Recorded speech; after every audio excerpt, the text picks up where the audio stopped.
Oh, hang on 1 second. Well, we can keep recording. I just forgot my drink in the other room. Okay. All right. Insert witty banter here, okay? Mm-hmm. Indeed.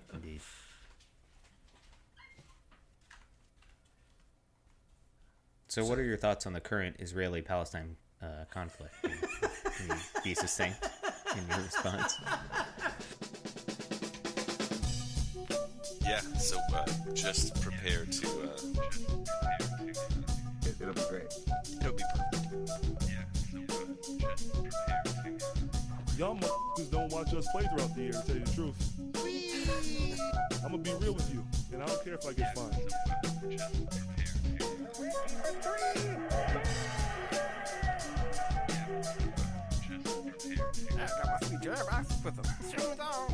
That train is off the track. I feel like you can't just like jump through Neptune and be okay. Just prepare to... What the show needs is more dogs and bears and chickens and stuff.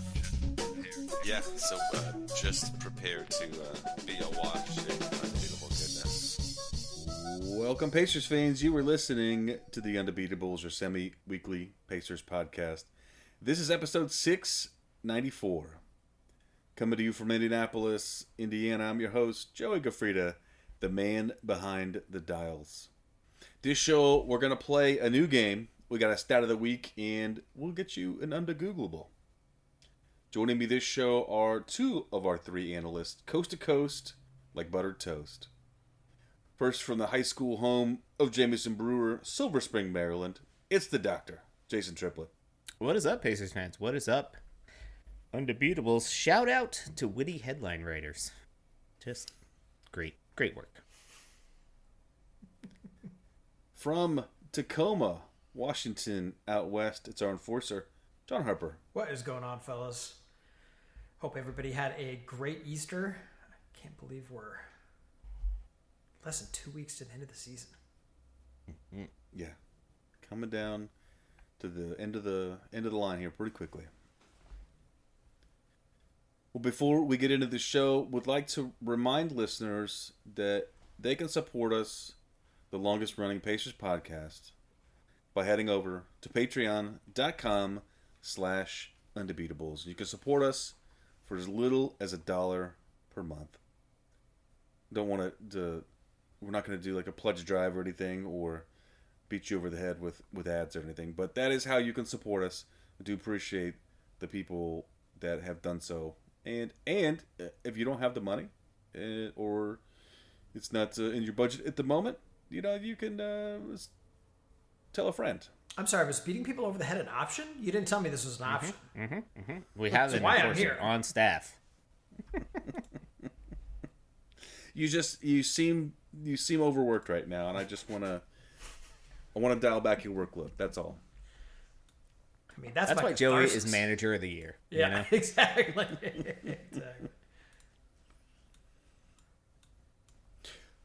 All right, guys. I told you that we were gonna have a new game today, and it's a collaborative game. But there are right answers for this. The name of the game is called NINBA, and as it might sound, it's your pretty standard 9 Inch Nails NBA multiple choice game. Okay. I thought it was going to be not in my back NBA. Yeah, that's what I heard. Yeah. Oh, NIMBY. Oh, yes. NIMBA. Well, maybe I'll play that one next time. So the game here is, I'm going to give you a question and multiple choice, and basically the two of you need to collaborate and discuss which is the right answer for these. Every answer here is just the name of a 9 Inch Nails song. Oh, boy. So I'm going to give them to you. So if you don't need to know too much. Okay. If you know the song, it can help you along in your decision process. If you don't, just use the title. I think that, but you'll get the hang of this pretty quickly. Okay. So I'll throw it to one of you first, and it will go back and forth. But the person I throw it to will have to give the answer, but I do consult with your other podcasters as you need to. So Jason, which song best describes the 2024 Clippers, and that includes the playoffs. Number 1 answer is Mr. Self-Destruct. Number 2, the beginning of the end. Number 3, the Great Collapse. I'm sensing a theme. Those are the three. Those are the three options. Okay, wait, I thought I was waiting. Those are the options. And That's there's it. All right, no so we got D, Mr. all of the Self-Destruct, above. beginning of the end, and self-collapse or something. The Great Collapse. The Great Collapse.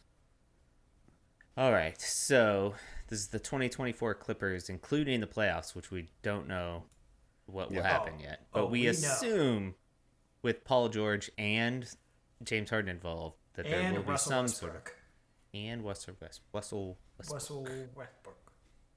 So my thinking, Harper, is that on this show we have a pretty fervent anti-Paul George bent, so that Joey's view of the Clippers would be more individualistic than holistic, and so Mr. Self-Destruct, is that what it was?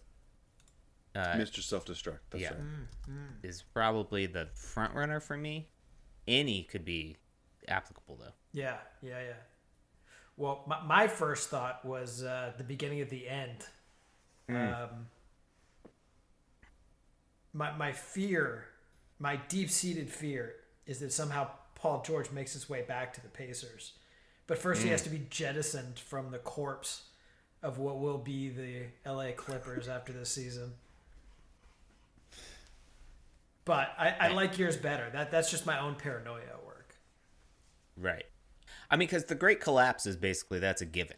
You know, it's not. There's no. That's what leads to insight. these other two outcomes. Right. Exactly. That's right. Yeah. All right. Yeah, I like the beginning of the end because they brought all these super duper stars together, and now it's actually just falling apart. But I'm gonna go with that, Joe. I'm gonna go the beginning of the end. Is that correct? Beginning of the end. That is the right answer. The other ones describe the Clippers in other points on the timeline. Okay, gotcha. Cool. But that's the 2024 answer. So good job, Jason. 1 point to you. For Harper. stealing Harper's answer.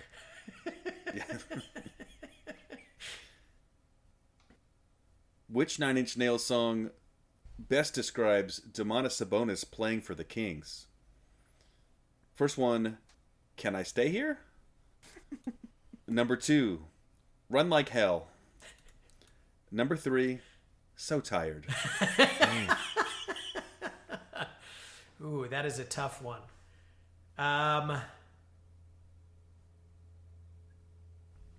You know, my initial thought was maybe just a recency bias. Is just So Tired. I liked them all,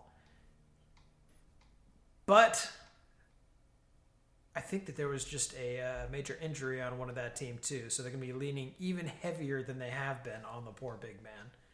I think there were 2 major injuries, weren't there? Were there? Kevin Herter went down, and Herter then I went just down, saw Malik Monk went down Oh, Malik went down too. for like 4 to 6 weeks or something. Yeah. Oh boy, yeah. He already had a lot on his plate.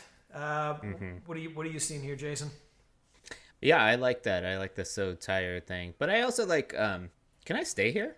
There's like a thing because he's been. This is now his 3rd team, and Sure. he thought he had a home in Indiana, and we said, no, we like Tyrese Halliburton better. So yeah. But it's also Sacramento. Right. That's a good point. That is a good point. Yeah, I think your first instinct is probably right. All right, recency bias it is. So Tired. So Tired. That's the right answer. Wow. That guy's We're on getting fire. he's getting so many minutes. And I feel like when every time that they see another player go down, coach just kind of like looks over at him and starts making a little head nods like, hey, hey, you're gonna About time you stay stepped back out up. there. Do you have it there? How many minutes is he averaging a game? I don't, but we're gonna find out here real quick because that dude. And he I mean, also it's- just gets clobbered the entire game. So Yeah. Yeah, no, he's he just works his butt off and just gets smashed. 40. Let's see here. Sorry to put you on the spot. I've got him at No, you're fine. 35.8 per game. Okay. That's nearing reasonable.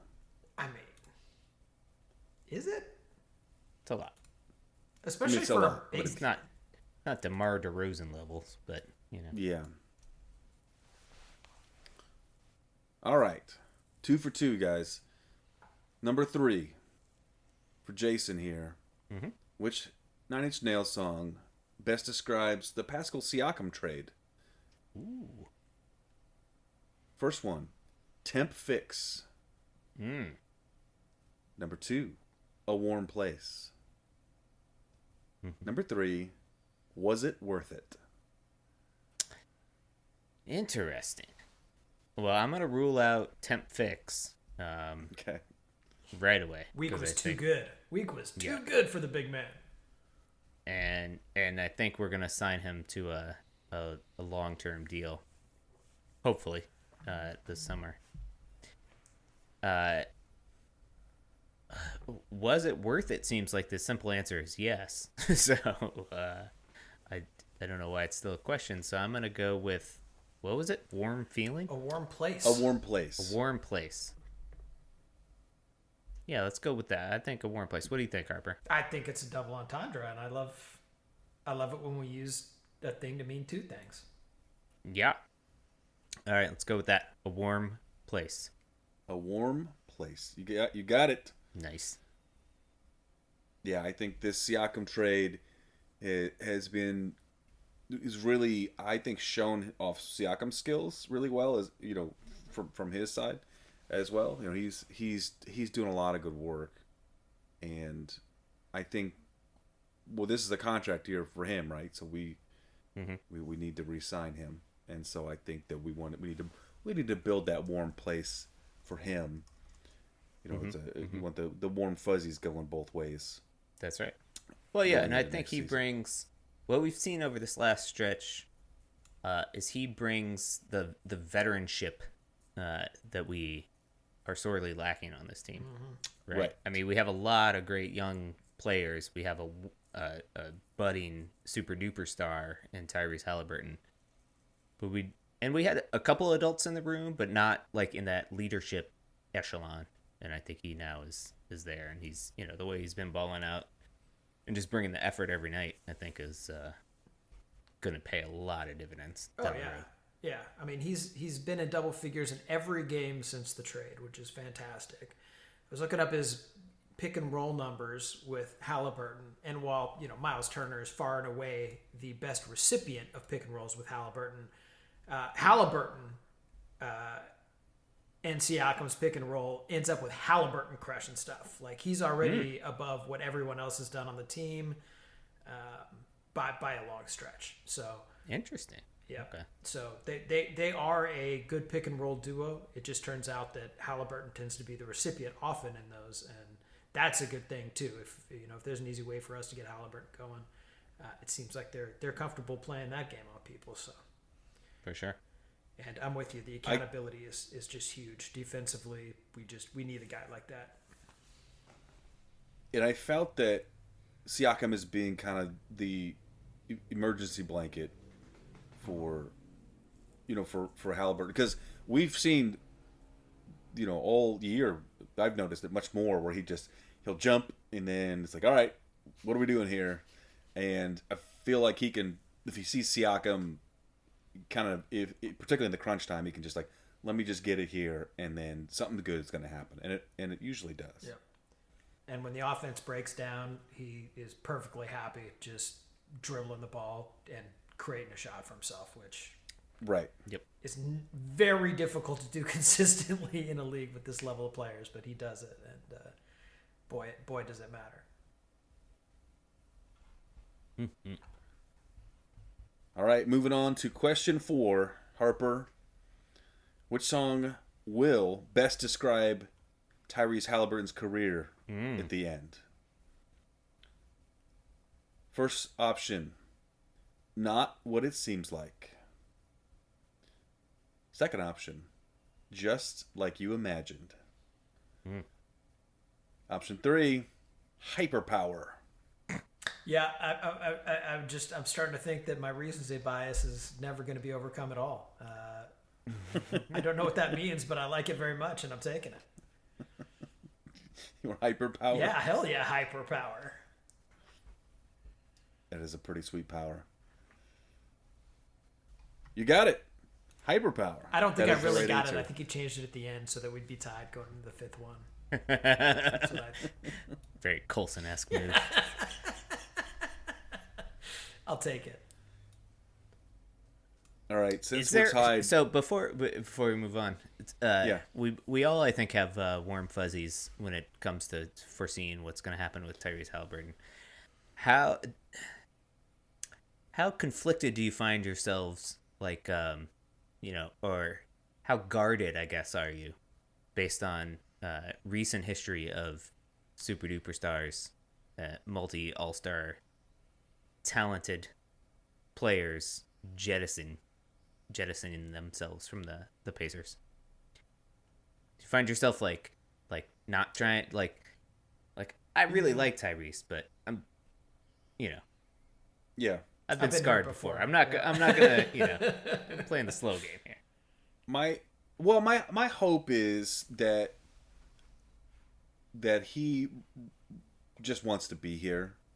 And I was, I'd heard, when he'd come to Indiana that he had been really invested in, just the Sacramento organization and the community, the city. Like he had really taken that stuff seriously. And my hope is that he does the same thing here, and it's just the organization, will want to keep this excellent player, excellent person, and that he'll just say, hey, I want to be here, and that's what I'm hoping for. And the thing is, I've heard these things about his relationship to his previous team, and so I'm hoping that carries forward. It's hard to say because everybody says, for the most part, everyone says the right things, so it's hard to know for sure. But Well, and we're still in the honeymoon phase now, I would say. Absolutely. Right? So, yeah, okay. Yeah. Yeah. And there's just so many things that can happen to derail huge success, right? From just careers taking unforeseen turns. There can be injuries. Outside stuff can happen. Cautiously optimistic is the best that I can do for sure. Yeah. Nice. He's an incredible player, and the rate that he was playing at the beginning of the season was just incredible. Mm-hmm. I hope that we have that for the next 15 years. That would be unbelievably lucky for us to find someone like that who's willing to stick around. I think it's so hard in today's NBA to be able to, really imagine someone staying with one organization that long. It just doesn't happen very much. I mean, Yeah. even in his day, Reggie Miller was a bit unusual in that sense because he could have gone and done something else. He didn't do that. Yeah. And I mean, I think the key is competitiveness. I heard a statistic the other day. The Pacers haven't won a playoff series in over a decade. Something Starting like to that. feel like it, man. Yeah. So it kind of explains to some degree the other superstars that were like, players want to win, And Yeah. so I think it's all about if we can find a way to be competitive deep into the playoffs, that makes a huge difference, right? So on both accounts, I hope we are successful. Yeah. Okay, sorry. No, you're good. I think it's it's a good time to have a little discussion about that because at this point, I want this dude. You can't ink, career, to the end of their careers, but as of right now, like keep this guy around forever. He's just keep him healthy and keep him playing on our team, and don't worry about all this. I don't. I mean, this is as a fan. I don't like this, the assets part of it where somebody's, they're not like we had to do with Buddy Hield. Like we all like Buddy Hield, but there was problems coming to an agreement on numbers, and so Buddy's gone. And so like that for me on the fan side is like less fun. So I like Buddy. He liked it here. I liked seeing him and Halliburton play together, and that's the kind of stuff that I enjoyed. But the business side is like less fun. All right, we're taking a 2-2 tie into the final question, and it wouldn't be a proper Undebeatables game if we didn't rejigger the rules and make it unfair. So we're gonna go. Colson texted me and I said, "What do I do here?" He said, "He's got to go Quaker style." So the last question here, we need consensus from the two of you. And the question is, in his prime, which song best described Lance Stevenson? The first one, The Eater of Dreams.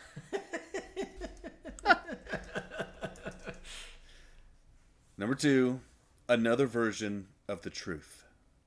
And number 3, I'm Not From This World. Wow. These are some choices.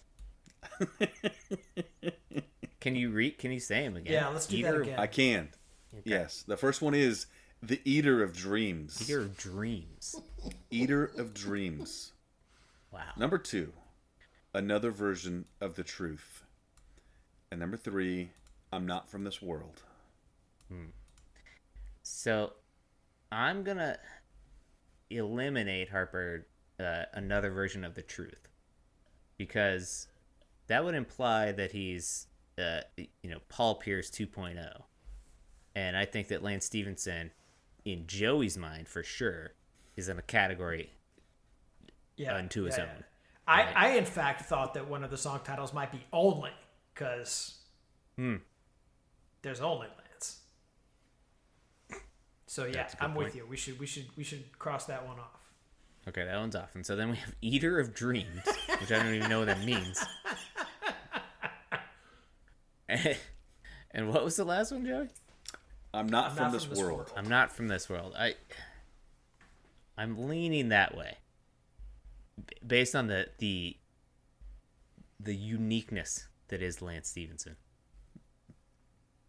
Like, there's nobody that plays basketball and is from this planet would shoot a layup and then high five themselves. That's correct. Right? That's correct.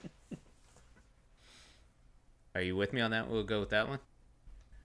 Or Eater of Dreams is just so also awesome. It is, but I think From Another World is where it has to be. Mm-hmm. Although they also had a song called Reptile, which he could be a lizard people.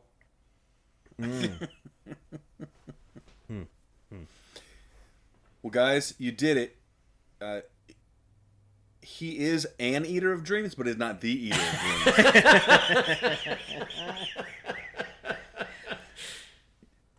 He just chooses not to do it most of the time. He's not from this world. We of course use Occam's razor, and the most likely scenario is that he's just not from this world. And you caught on to Another Version of the Truth. He's far surpassed Paul Pierce. That'd be giving Paul Pierce too much credit. So, congratulations, guys! You did it. Woohoo! You did. Good work. You did Harper. all. You got all five. Five for five. That's a fun game. Yeah. Good. Well. NINBA. Now I gotta make up a NINBA game, which I'm sure I could do. All right, team. Well, let's move on quickly to my stat of the week, which I'll tell you what, I didn't know that I'd see this in my lifetime. You know, we're having the eclipse on the 8th, and you know there's not going to be back in Indiana for, I don't know, a couple hundred years or something like that. At least a total eclipse. But we did it. We were able to witness the worst plus minus by a player in regular season game in history. Wow. Was just set 2 days ago as Whoa. of recording, March 29th.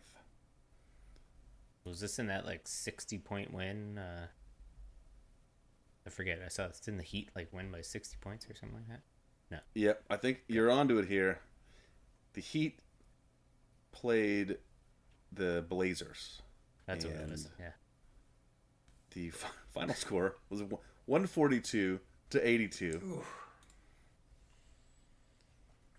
Harper, your boy Scoot Henderson got a lot of playing time that game. Boy. Oh boy. And when you Come on, coach. You gotta floor sit a him lot- down before that happens. You gotta- Come on, coach.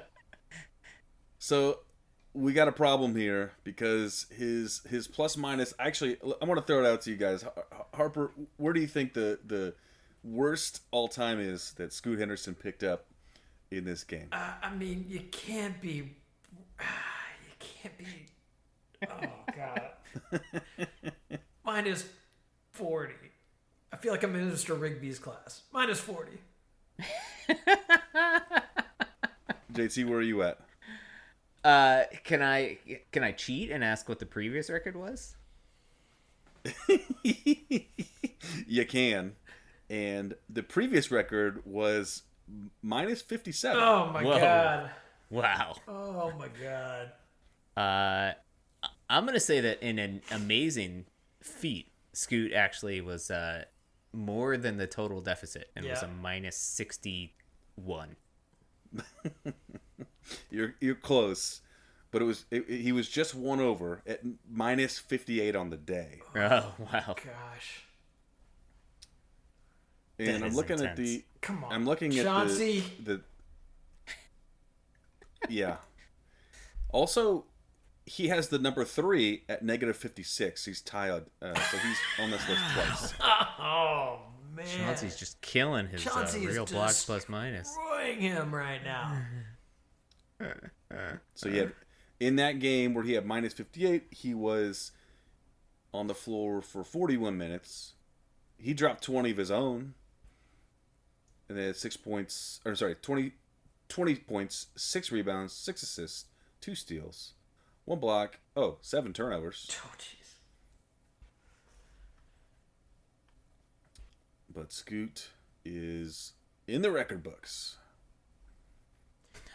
Oh my god. Good lord. Their entire starting lineup, plus minus, is negative 49, negative 38, negative 32, negative 38, negative 58. And poor Delano Banton off the bench, a negative 44. Ooh. You know, he shouldn't feel too bad. There's a couple of good names on this list that I'm looking at here. T.J. Warren, D'Angelo Russell, Miles Bridges, Lou Dort.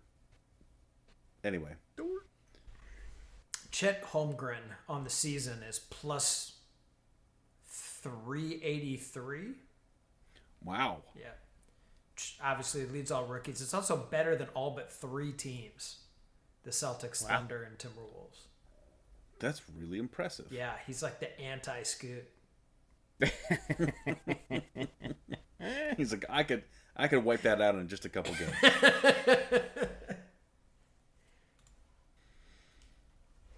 All right, to wrap up the show, we've got an Undegooglable for you. Jason, did you have the question for us this week?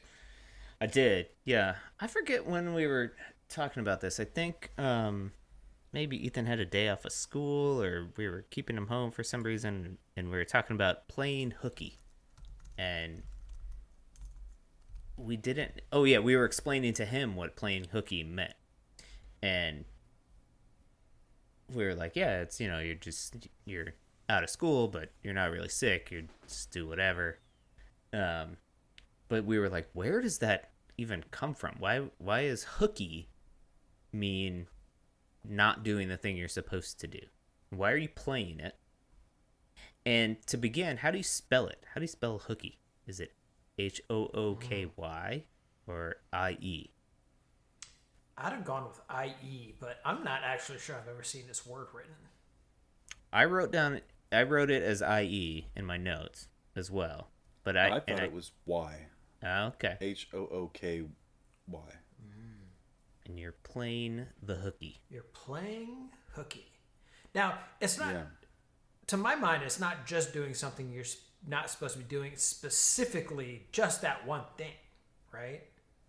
Of not being in school when you're supposed to be? Or have you used it in broader context?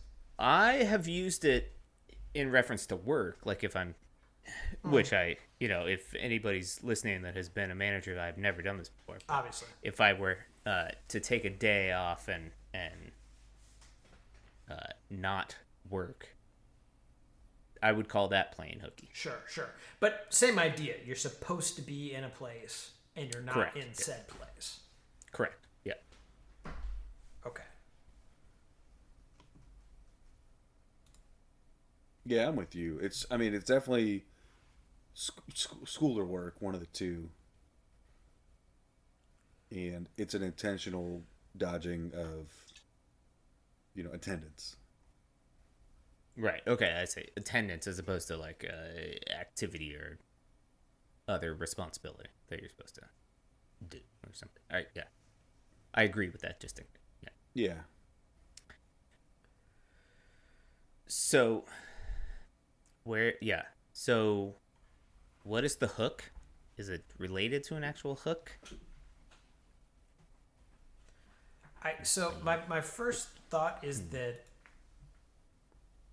it's like the caricature of like the vaudevillian, like hook off the stage, right? Me too. That's the exact same thing. And there did used to be like truant officers, like that was a thing. Okay. And, I can't imagine they were employing vaudevillian hooks to nab kids back to class. But it could be in the sense of, you're like playing the odds of getting caught. Yeah. Kind of, or whatever, right? Of getting nabbed by the truant officer and getting sent back to school. Okay. I like that. For some reason, I don't know why, but the hooky part for some reason sounds Dutch to me. I don't know where that comes from, but Sure. like I don't know if that's like I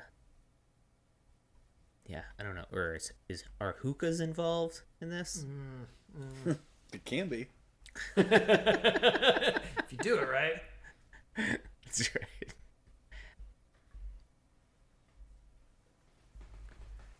Yeah, I I feel like the Dutch are too good to skip school. I feel like just too well behaved to people. Well, and they probably are given enough time off that they don't even need that. Right. Right. Sure. Right. Yeah. It'd be overkill. Exactly. Yeah.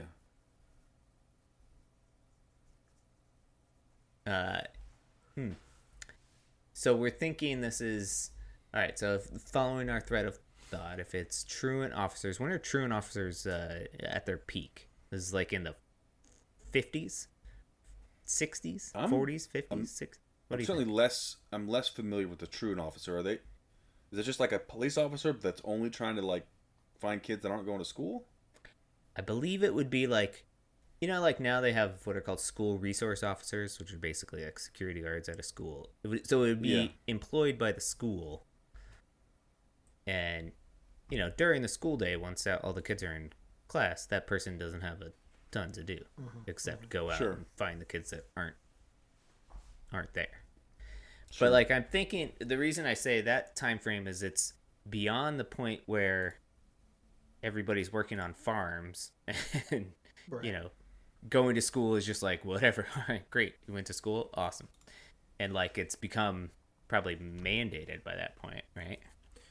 Well, so on some level, like public education was not just for the sake of public education. Like some of it was to get the roaming gangs of children off the street Sure. Okay. Yeah. in urban areas back in the day. So I suspect that the truant officer or some function like it was probably at its heyday at the very beginning of, major public schools, because it wasn't like an accepted thing yet, right? Kids were like, Right. don't want to, not gonna. And so when is that? That's like in the turn of the century? I would guess sometime around then. I mean, I would have guessed, early 1900s. Okay. Basically, once you have large-scale urban migration, I think is when, we start to get this, phenomenon. Yeah, This. we can't have these immigrant kids running around in our streets causing trouble. We got to get them somewhere. And they'll frown on us if we throw them in jail. Right. We can't make them work anymore. Yeah, so it has to be post-child labor laws. Yeah. And, so that would be, the early 1900s, I guess, right? Like, Yeah, I like that a lot. Okay. It's not related to hookers at all. I mean, hooker was named after that was like the Civil War general, right? That's where that Is thing that came right? from. I didn't know that. There was a Civil War general named Hooker. That I remember. Yeah, Yes. who I think liked to have fun. But I So can't much think so how that they stopped calling them ladies of the night. They started calling them hookers.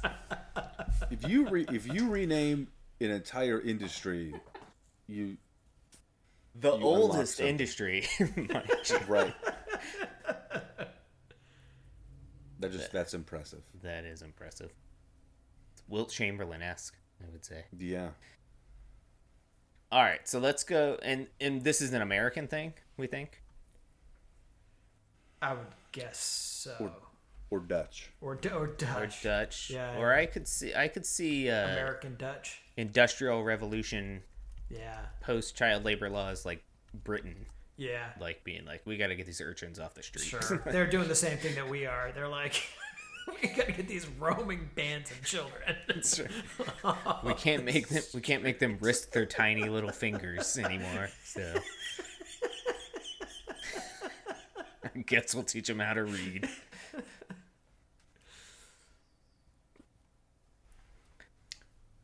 All right, I'm saying I think it's British, but and then we just stole it. I don't know why I say that, but just to be different.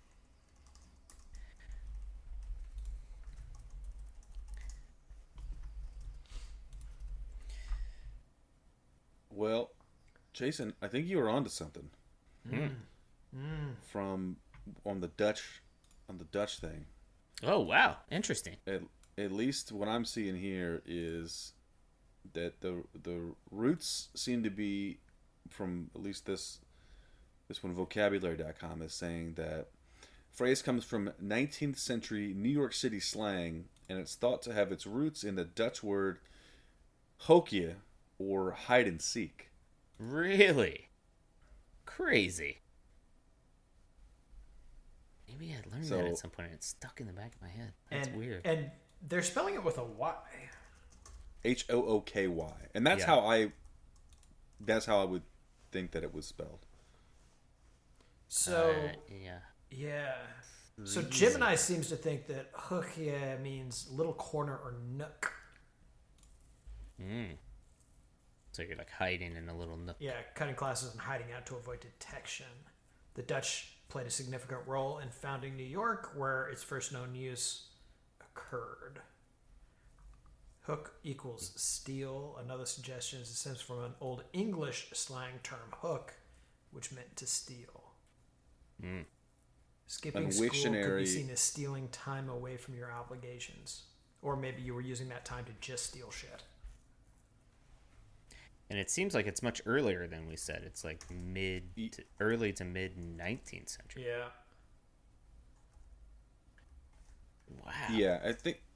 Yeah, and also another Wiktionary is saying that the word hookje is nook, corner, a spot to hide.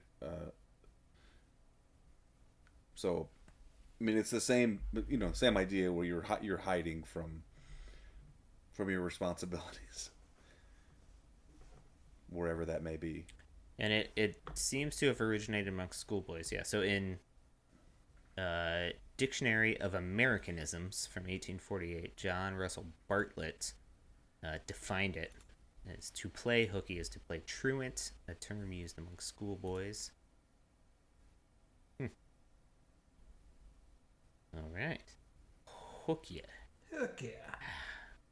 Hookja. It was a good one. Well, I'm going to say we nailed it. Without any particular basis in fact. Well, you said the word Dutch, We did say the word Dutch. and And we knew what it How did I meant. pull that out of my... you weren't far. We weren't far off on the time. It was Yeah, it wasn't like it was Pliny. no, none of the Plinies. It was pretty close, I would say. All things considered. So I'd say I give us the stamp. Nailed it. Nailed it. All right. Sounds wonderful. Nice. Anything else to add this show, gentlemen? Happy birthday, Colson. Hoekja. Missed you, buddy. Yeah. According to how to pronounce Hoekja. Hoekja. Play Hoekja tomorrow. Nice. All right, team. Well, appreciate everyone listening and hanging out with us this show. We'll be back with you on Monday with a recap of the Pacers last week.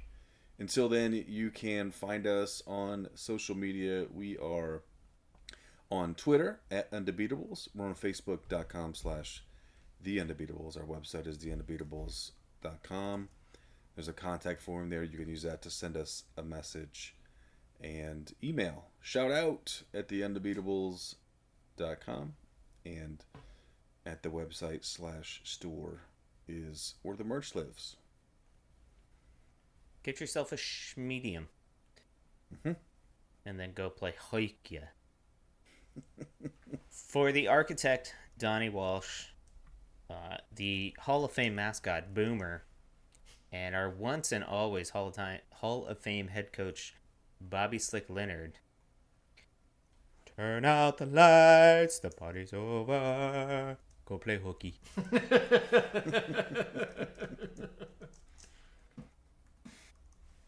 Nice. Did you guys ever play hooky from school?